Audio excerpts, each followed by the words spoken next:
Hello everybody, I'm Chris Gregg, and today we're going to be doing a historic overview of the Governor Bacon Health Center in Delaware City, Delaware, as part of the Take My Historical series on state-run institutions.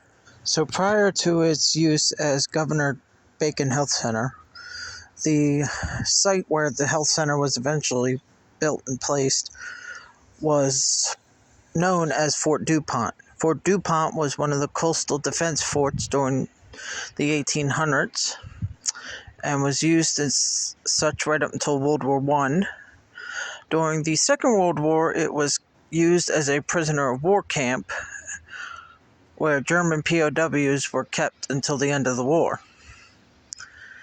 And we'll get into the history after that when the state took it over in 1947. However, here we see some pictures of the fort during its military use.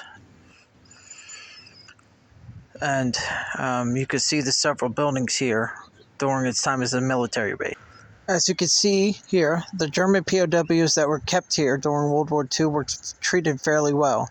This is a letter that was received from a German POW wishing to see what was left of the old camp. They were used to work on the farms in Delaware.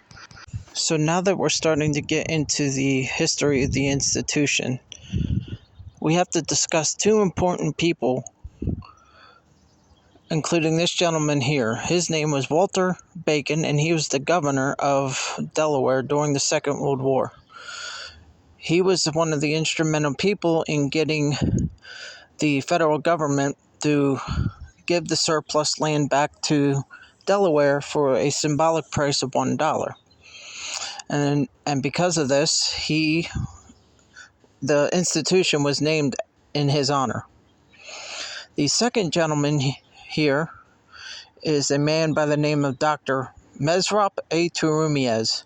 Dr. Turumiez was the superintendent of the Delaware State Hospital at Farnhurst and had been working at the hospital since 1918. He was born in Russia and was a veteran of the First World War as a medical officer in the Imperial Russian Army. So, like I said about Dr. Turumiez, he started working at the Delaware State Hospital in 1918, and where he ended up becoming, in 1929, the superintendent of the state hospital, and would work there in his capacity of the superintendent of both Farnhurst, Governor Bacon, and later Stokely Center, before he retired in 1961 and was succeeded by Dr. Charles Bush. Okay, so in the year 1947, the federal government declared Fort DuPont surplus property, and Governor Bacon, at the behest and support of Dr. Turumiez, purchased the land from the federal government and from the Army at the symbolic price of $1. Not long after that, renovations were performed, and the military barracks were converted into cottages for patients. So in 1948, the hospital opened and was divided into two separate units. One was an adolescent ward for children who were quote-unquote maladjusted, had psychiatric issues, and those being waited to be placed in foster care. They ranged from ages 4 to 16, as well as children who had physical disabilities. The other was the adult ward, and it too served adult Delawareans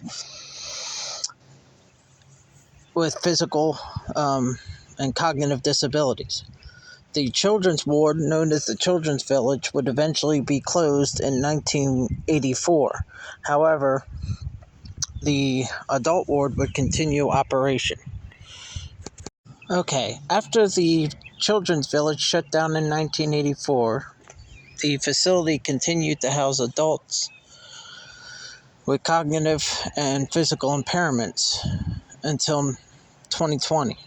It was decided because the patient population had been reduced down to 34 that the institution be closed and the patients transferred to the Delaware Hospital for the Chronically Ill in Smyrna. And as a result, the state did just that, and the Governor Bacon Health Center closed in 2020, and the remaining 34 patients were transferred to the Delaware Hospital for the Chronically Ill in Smyrna. So with that being said, thank you for watching.